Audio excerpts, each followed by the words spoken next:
Good evening, everyone. I want to thank you all for being here and for listening to my speech. I wanted to bring up the topic tonight about self-defense classes. Now, one thing I wanted to mention about self-defense classes is that self-defense classes have a purpose. Most people think of them as the little kids' classes whenever they go to their karate classes or something like that. Something that's much more of an exercise than anything else. However, that's not necessarily the case.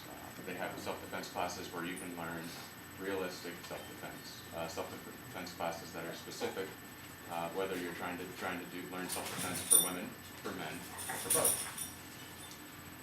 One of the things I wanted to bring to your attention first was there's a statistic going around with the Federal Bureau of Investigation. They went into a study and they found that within the study that crime as a generalization is on the decline. However, violent crimes are on the rise. Now, what are exactly violent crimes? Violent crimes are anything that can be considered heinous, something where someone is violent against somebody else, where there's fighting, where there's use of force.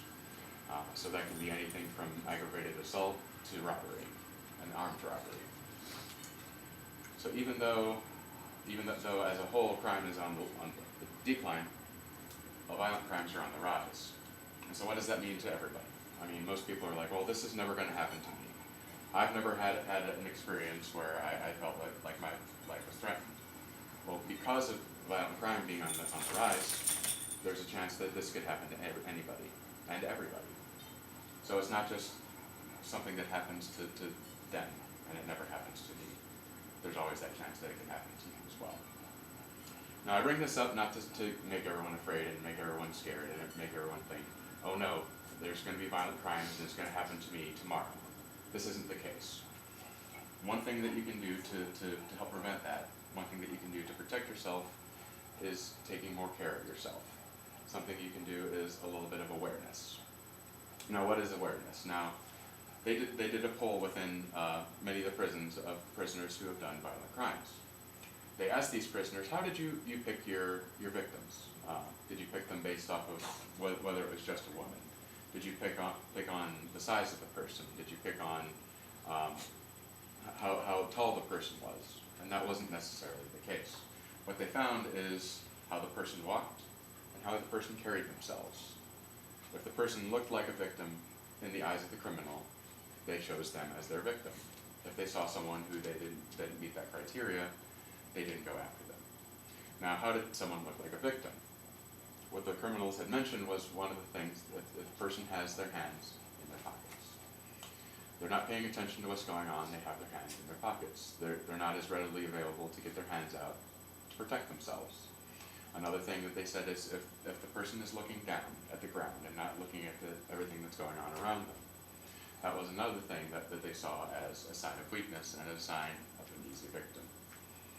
Also, if the person was shuffling their feet, if the person was lazy in their walk, if the person had their cell phone out and they were sitting there paying more attention to their cell phone, whether it was in their hand or up against their ear, they saw that as the person being distracted. So if the person is distracted, it was much easier for them to be a victim. So what can we do to be aware? What can we do to protect ourselves? Just that ounce of awareness. Keep your head up. Look around at what's going on around you. Make sure that you know what is going on around you, who's behind you, who's in front of you. These are many different things that you can do to help be aware. Something else that they had mentioned is if the person had something in their hand, that it was much easier for the criminal to see them as a threat and not as a victim. So what were these things that they had in their hands? Well, whether it be an umbrella, whether it be a purse, whether it be a set of keys, generally they saw that as some kind of weapon that can be used. So because of them having that weapon, that helped the criminal to not see them as a victim, and it helped them to see them as a threat, so that they were not attacked. Another thing that you can do is there's always the buddy system. If you're walking by yourself, obviously there's only one of you to fend off whoever's around you. If there's two of you, that makes it much more difficult. If there's three of you, even more difficult than that. The criminals were looking for someone who was easy. So if there's only one person, that's easy. 2 people, it's difficult. 3 people, down near impossible. So what they wanted to do, or what you want to do, is to have people around you, have people with you. If you are traveling by yourself, walk somewhere where the area is crowded. Don't walk in empty lots. Don't walk yourself through empty alleyways if you can at all help it. So just an ounce of awareness can help keep you from becoming a statistic. And another thing that they mentioned was self-defense classes. Now with self-defense classes, if you've taken one in your lifetime, the chances are you're going to forget everything that you've ever learned, and you're never going to be able to use it whenever the time actually comes and you need it. So what can you do about that? Well, instead of you could take several classes a week, you could take a couple classes a month, but that's not necessary. We live in a busy world and people don't have the time to be doing stuff like this. So what else can you do? The statistic shows that if you take a self-defense class 2 times a year, the chances of you retaining that information and actually being able to use that in the time of need exponentially rise.